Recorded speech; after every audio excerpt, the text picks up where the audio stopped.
everything just went downhill. All I could think about was my next meal. I would literally be so freaking cold all the time. And one of my friends was like, your hand is blue. My hands were so dry. They would literally crack and bleed. I want to get my period back.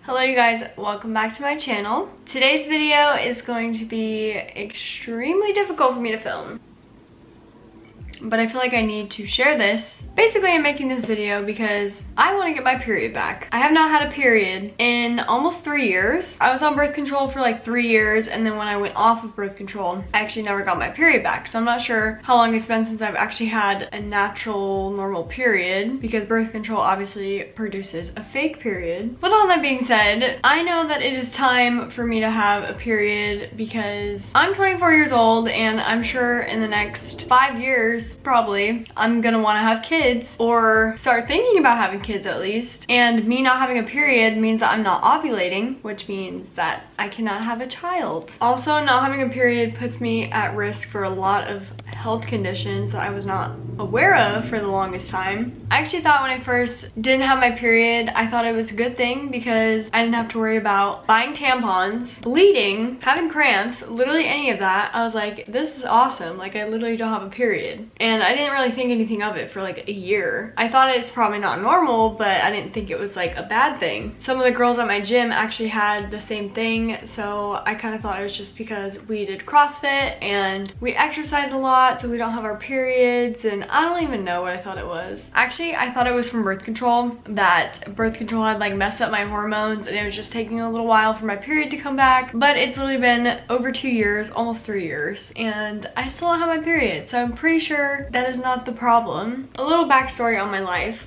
Growing up, I was pretty like average sized child. I would say I was a little bit bigger than like some of my friends. I actually hit a growth spurt first out of like my whole class and stuff, so like I was pretty tall, and I always compared myself to like my best friend, and she was like always super small and skinny, could literally eat whatever she wanted, love her to death, but I was jealous of that. And I didn't really think anything of it though. Like, I didn't think, oh, I could just eat less and then lose weight. I'm talking, this is when I was in like elementary school and like middle school. I didn't really correlate what I was eating to how I looked. Like, it was kind of just, oh, she can eat what she wants and still be skinny, like she has a faster metabolism than me, and that's just how it is. Like, I was just born this way, you know? And so I never really thought anything of it. I grew up playing sports. I cheered all throughout high school. I also played softball since I was like 8, I think. I didn't really have any issues there. My senior year, I quit my softball team because I was literally sitting the bench the entire season, so that was not fun. I did cheer, but that was only like 1 season, so I wasn't really working out or like exercising that often. And I actually like gained some weight my senior year and also my freshman year, because freshman year was when I was literally not playing any sports at all. I was doing like no activity. I signed up for a gym membership, but I barely ever went. I went like once a week, if that. It was kind of just like whenever I wanted to go. I also had just moved out of my parents' house, so I was just eating whatever I wanted. I'd make a lot of processed foods, get fast food a lot, but at this point I really did not care about food that much. Like, I didn't see food as like good and bad. I knew that if I ate healthier I would lose weight, but I didn't really care that much. I didn't really see myself as overweight or anything, and I don't really know what changed that exactly. But once 2020 hit, I swear 2020 is a year of like shit. Everything just went downhill.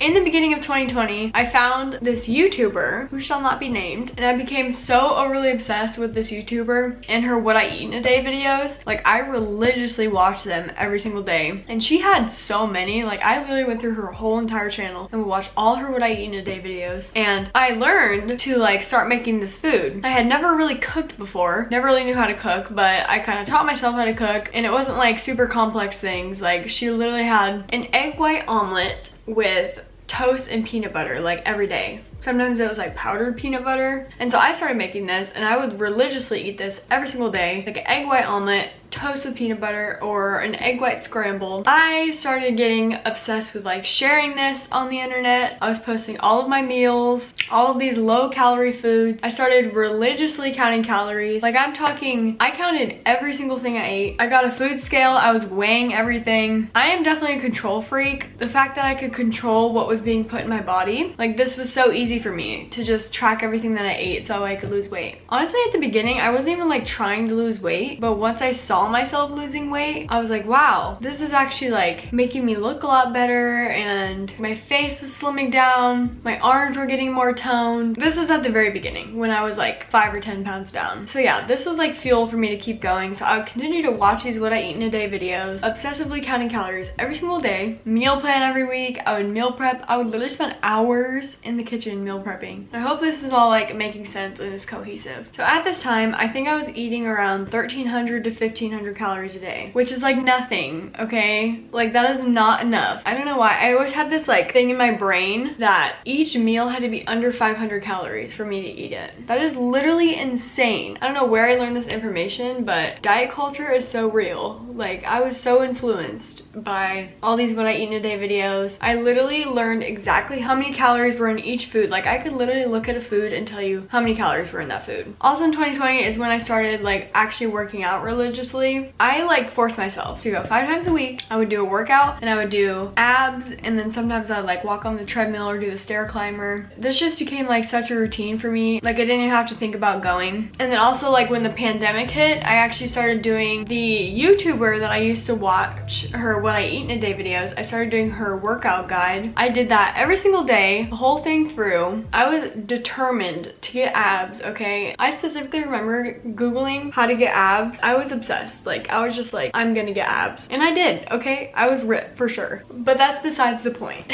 Okay, so yeah, after 2020, obviously gyms were shut down and I was working out at home, but I was still like obsessively tracking calories, still working out every single day. But then 2021 came around, and I think for like the beginning half of the year, I was still kind of doing the same thing, like counting calories, working out from home. And then halfway through the year, I actually started doing CrossFit. This is where all of my problems really started. Well, not really, because counting calories is probably the worst problem for me. I have some notes on my phone just to like keep me on track. So if I'm looking over to the side, that is why. So at this point, I was definitely viewing foods as good or bad. Like I knew the foods that were higher in calories were the bad foods, and any like processed foods, fried food, fast food, all bad foods, okay? The good foods were obviously like the lower calorie foods, the vegetables, the foods that were high in protein. I was obsessed with protein. Like I literally ate so much protein. I would have multiple servings of protein powder a day. I was not okay. So for example, some of the foods I viewed as bad because they were high calorie. Eggs, peanut butter, unless I measured it out as 1 tablespoon. I was only allowed to 1 tablespoon in my brain. I don't know. No one told me this. It was just in my brain. Bagels, white rice, and burger buns.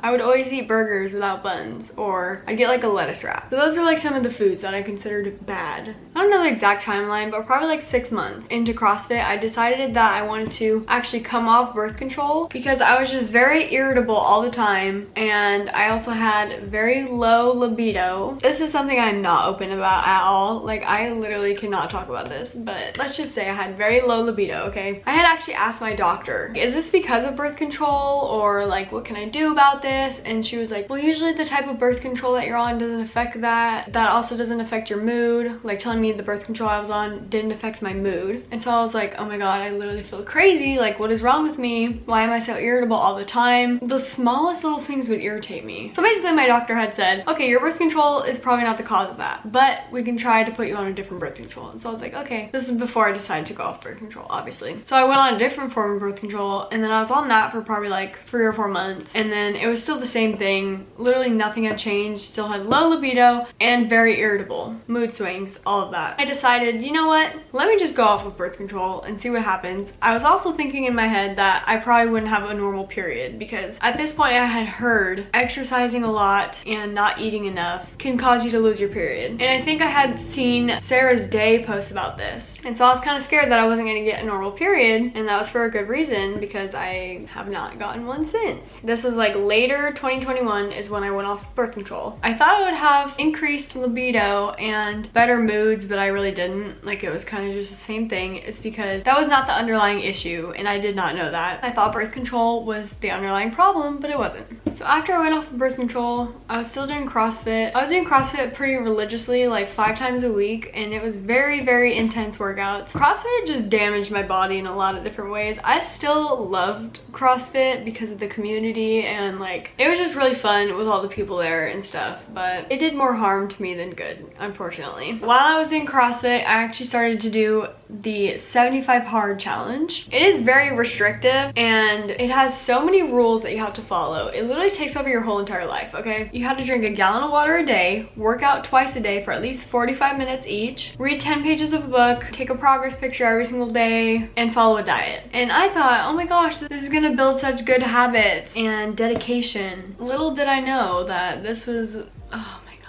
My poor boyfriend. I forced him to do this with me. I literally did every single day, you guys. Like, I was dedicated, okay? I took a picture every day. I did all the things. I drank a gallon of water a day. I still, to this day, drink almost a gallon of water, and that is also an issue that we're gonna discuss in a little while. So I did this for 75 days. At the end of this challenge, I weighed 108 pounds. That was my lowest weight. Every time I stepped on the scale and I was like a little bit of a lower weight, it would just like give me a little boost of self-confidence, but it never felt like enough. I never thought, oh, I'm at 108 pounds, like I should probably stop. I just kept exercising. I kept counting my calories. At this point, I had been sharing like a lot of recipes on my Instagram. I actually made a page called Fit Girl Lists. I thought I was being so influential in helping people, sharing all these low calorie recipes. But now I look back and I'm like, damn, I could have been influencing someone to restrict their calories, count their calories. Like, that is just so sad to me. I really hope I did not do that to anyone. But honestly, I feel like it's just pushed on us in the media. Like, to be skinny, to eat less as girls, to eat less than boys. Like, we are not enough if we are not skinny, if we do not have abs. There's so many diets out there. It is insane. One diet says to eat low fat, one diet says to eat low carb, and then there's the diets that say to just eat low calorie. Like, it is crazy. I've tried a lot of different things. Actually, after 75 hard, I think I did Whole30. It's basically like a paleo diet for 30 days. You know, just another way to restrict foods. But I actually pulled up one of my what I eat in a days just because I wanted to show you guys what I was eating. So this one was actually from 2020, September 2020.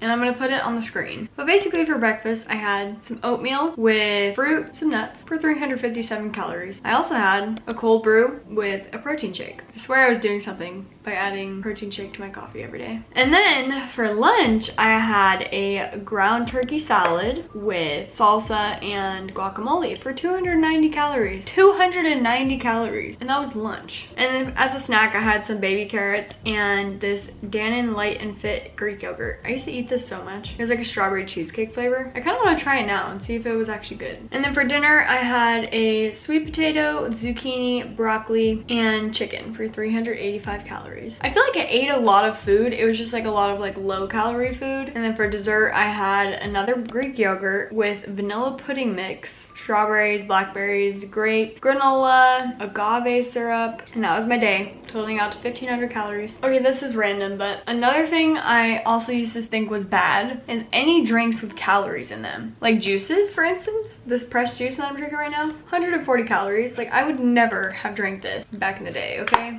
Even though it has like healthy ingredients, there's just something about having 140 calories in a drink. Like, I would way rather eat that.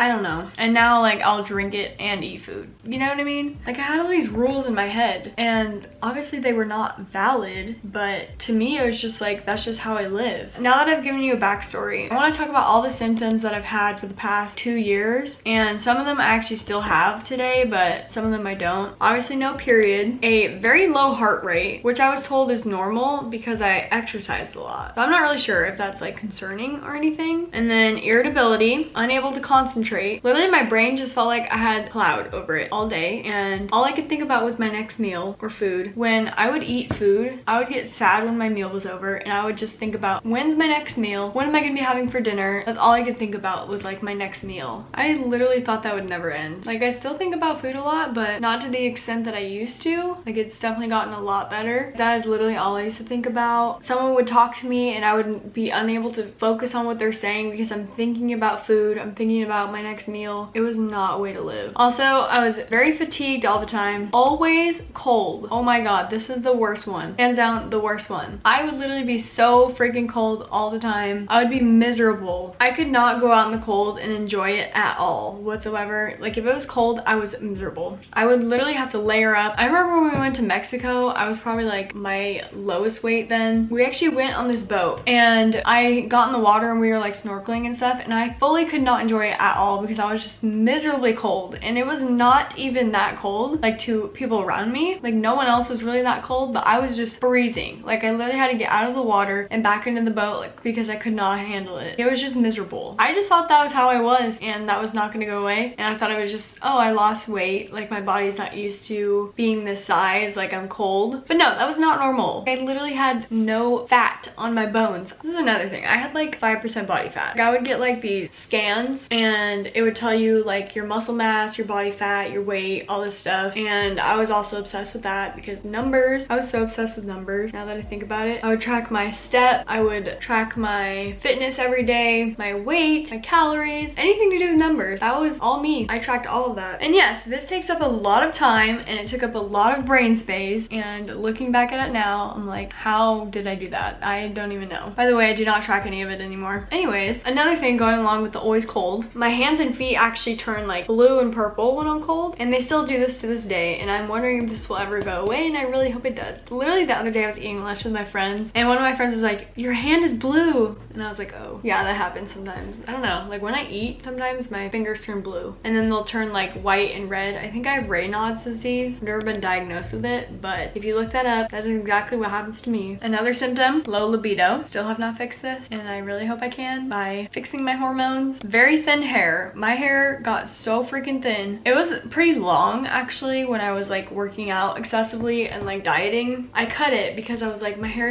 has gotten so thin, I literally could not stand it. Like, I would put it in a bun and it was just like this little teeny tiny bun. Even now, like it's still pretty thin, but I think it's gotten thicker for sure. That's just not fun. No one wants thin hair as a girl. Very dry skin. My hands were so dry, they would literally crack and bleed. They're not as dry anymore, and I put lotion on like every single day, so I kind of prevent it. Also, my nails breaking. I also had acrylics. That kind of destroyed my nails too, but I think it was also under fueling. Okay, now we're gonna get into my doctor's visit. Probably about like 6 months ago, I started being like really concerned that my period hasn't come back. I know that that means that my hormones are all out of whack. And honestly, I still have a lot of these symptoms, so I would love for them to go away or get better. So I decided to finally go to the doctor and talk to my doctor about it. Basically, my first doctor's appointment, I told her that I was missing my period. I didn't really tell her everything though. Like I didn't tell her that like I was dieting and exercising excessively. I basically just told her, oh, I had lost weight over the course of a couple years. I didn't think it was very drastic, but now looking back, 30 pounds for my size or for like my height, I think that's kind of a lot because I'm 5'3". And I went from 137 to 108. I feel like that's kind of a drastic difference. It was over like 2 years though. And so I just basically told her that I had lost weight. She obviously ran some tests. When she was taking my vitals at the very beginning, she couldn't even read my oxygen saturation because my fingers were too cold. She kind of just gave up on that, but my heart rate was very low. She had me do like a normal blood panel, which most of it came back normal, except my cholesterol was actually really high, which was literally insane to me. I was like, how is my cholesterol high? Like I literally eat so healthy and I exercise a lot. Like that makes no sense. And she literally told me you might have to increase your cardio and decrease the amount of fat you're eating.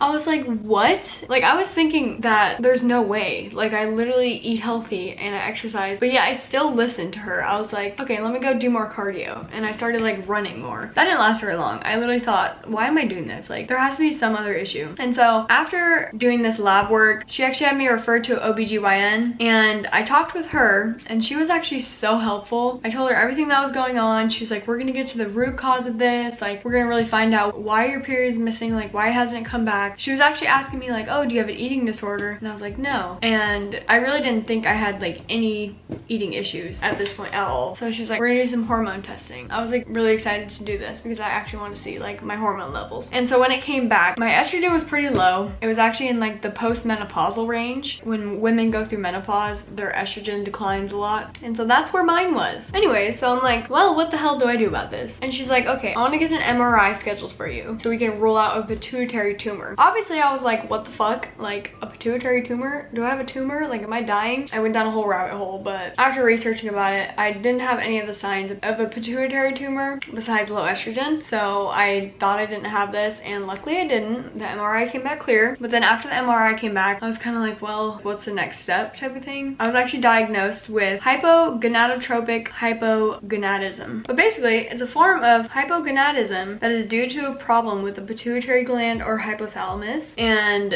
it's when the ovaries produce little or no sex hormones. So that's fun. Great for me. What do I do about this? I literally don't know. When I research, it looks like I'm gonna have to do like estrogen therapy or something, which I really don't want to do because I just believe in like doing everything naturally, healing naturally instead of just masking the problem. I don't know. I just feel like hormone therapy will only cover up the issue, but I don't think it'll actually resolve the underlying issue, which is fixing my diet, fixing my relationship with food, and fixing my relationship with exercise. I think those are like the root cause. During this whole process, I was doing research on my own, like trying to figure out if I could heal this on my own without doing estrogen therapy or doing hormone replacement therapy. Obviously, my doctor actually mentioned going back on birth control too to like regain my period, which I was like, fuck no, I am not going back on birth control. I feel like this was one of the main causes. That will not do anything for the underlying issue. That will just literally give me a fake period. And then what? I go off of birth control and I still never had my period. Anyways, so here is what I'm gonna do. I'm actually still gonna be referred to an endocrinologist, so I'll see what they have to say, but I'm pretty sure they're probably just gonna put me on hormone therapy, which I don't want to do. So I also read a book called Woman Code, which I was very excited to read and I thought would help me a lot, but I feel like it's too broad. Like she kind of just talks about women's health throughout, like it's not specifically for missing periods, so I didn't think it helped me that much. Like it gives you a lot of natural remedies and ways to heal yourself from within and like with food, but I don't think it was right for me, like pertaining to my missing period. So I actually started listening to a podcast. It's called the Period Recovery Podcast, and I listened to a lot of the episodes, but a lot of them she shares her own journey with her missing period, and then she also shares like her clients because she's a coach. Basically all of them are the same thing. They eat a lot more and they exercise less. So I've read in articles, a lot of them say you have to eat like at least 2,500 calories and stop exercising or just do like yoga and like light walking, which is basically what I'm gonna be doing. So what I'm gonna be focusing on is really just healing my relationship with food, healing my relationship with exercise. I'm gonna be eating a lot more foods, not tracking calories. Obviously I haven't tracked calories in like over 2 years probably, so I'm not gonna be like aiming for a certain number of calories, but I'm just gonna be increasing the amount of food I'm eating and trying to eat more carbs and fats for sure. Nut butters, nuts and seeds, bread, pasta, all the good stuff honestly. And I'm not gonna be restricting any foods. I'm gonna eat literally just what I want. Honestly, I love eating healthy foods just because it makes me feel good, so I'll probably still be eating majority of healthy foods, but like if I want something that is processed or not healthy, then I'm gonna eat it. I'm gonna let myself have it because I'm really just trying to get away from diet culture. And then also healing my relationship with exercise, minimizing the exercise I'm doing in general, not doing anything high intensity at all. Like I'm literally just gonna be doing like yoga, and I'm not gonna be walking as much as I was. Even after I stopped doing CrossFit and stopped doing high intense workouts, I was still walking like anywhere from 2 to 4 miles at least a day because I have a treadmill and I literally just was trying to hit 10,000 steps every day. So now I've literally stopped wearing my Apple Watch and I'm not gonna be doing that. I'll probably be going on walks outside with my dog for like 10 minutes at a time, but that is it. I'm not gonna force myself to walk 4 miles a day. Also, another huge thing I'm doing, which is gonna be a struggle for me, limiting my water intake. I know you might be saying, isn't it good to drink a lot of water? It is, yes, for people who don't drink enough water, but for me, when I did 75 hard, I was drinking a gallon of water a day, and ever since then I have literally been drinking nearly a gallon every single day. Okay, I need to hurry up because it is getting dark and people in my house are being loud. I forget what I was saying. I think I was talking about my water intake. So basically I'm gonna be drinking a lot less water. I was thinking like 1 of these a day because I used to drink like 3. I already drank a whole one today. I'm not doing the best. I know I'm gonna be needing more water, but we're gonna work on that. And I also read this article that said to add in more juices, orange juice, liquids that have calories, smoothies. It says, especially at the beginning of recovery or if you are feeling very cold, replace all 0-calorie drinks including water and diet soda with things like milk, juice, smoothies, or even sports drinks containing electrolytes and glucose. Your body actually needs salts to properly absorb the water. This explains why plain water often feels like it goes straight through you. You can even add a pinch of salt to every glass if you are really struggling with hydration. If you notice yourself peeing less frequently, feeling warmer, especially your fingers and toes, and sleeping better, then you know you are on the right track to recovery. That's another one of my symptoms, was peeing all the freaking time. So annoying because I was drinking so much water, but like I couldn't help it. It was just like a habit. Like I wasn't even trying to drink a lot of water. Like I literally just did it, and I would have to pee so often. I still do. I still have to pee a lot, but not as much as I used to. And then the last thing I'm going to be doing is minimizing my stress. And that includes putting less on my to-do list. And I'm still working on this because I still fill my day with things to do. And it's very hard for me. I'm definitely a type A person and I like things to be very orderly and I like to feel productive. So this is a hard thing for me, but I'm gonna try to like do more relaxing activities such as yoga and meditating. So we'll see if I stick to that. And the last thing I wanted to say was that this is not going to be sunshine and rainbows for me. I definitely struggle with body image and I think most girls probably do. I don't want to gain weight, but I know it's probably going to happen because I'm going to be eating a lot more and exercising less. And I think my biggest fear with this is that I'm going to have to buy a whole new wardrobe and I do not have the money for this. Especially scrubs because I wear scrubs a lot and I bought figs and they're kind of expensive, and so if I have to replace them, I'm gonna be sad, but the benefits outweigh the cons. Like, I'm gonna gain so much from doing this that having to replace my clothes is just gonna be a minor inconvenience. And if you are going through this too, your body is not all that you are, and if I gain weight, I'm still gonna have friends and people are still gonna love me for who I am, my personality, and not the size on my jeans. That sounds so corny, but it's true, and I have to tell myself that. For the past like 3 years, this has been my whole ass identity. Like, I am the health girl. I am the one that makes healthy recipes.